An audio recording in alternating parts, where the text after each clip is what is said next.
clearly is a very serious epidemic, but equally the fact that actually the great majority of people will not die from this. And I'll just repeat something I said right at the beginning, because I think it's worth reinforcing.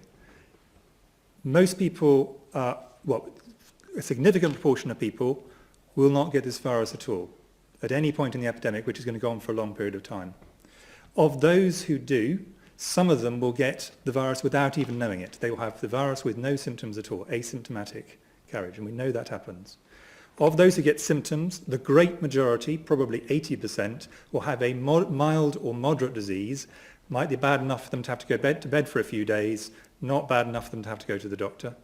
An unfortunate minority will have to go as far as hospital, but the majority of those will just need oxygen and will then leave hospital. And then a minority of those will end up having to go to severe and critical care, and some of those sadly will die. But that's a minority. It's 1% or possibly even less than 1% overall. And even in the highest risk group, this is significantly less than 20%, i.e. the great majority of people, even the very highest groups, if they catch this virus, will not die.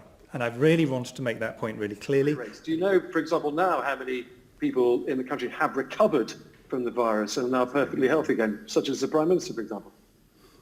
Well, we have data. Obviously, you don't know everybody for the reasons Chris has said, because a large number of people have been asymptomatic or haven't gone to the doctor. But we do have recovery rates. They are available, and I see absolutely no reason why they shouldn't be made available. Yes, we certainly have hospital recovery rates. Yes, so we have, in a sense, what we have, and this is where I wouldn't want people to overread them. But it's important. They're perfectly open data. Actually, it's perfectly possible to get hold of them if people want.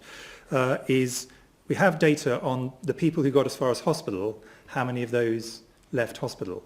But of course, they're at the very severe end of the spectrum.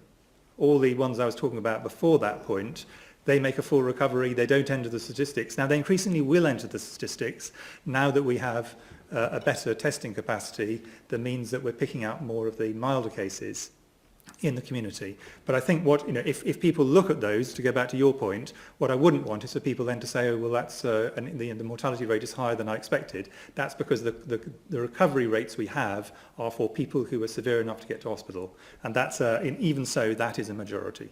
So it is important that it's read in that context. Thanks very much, Tom.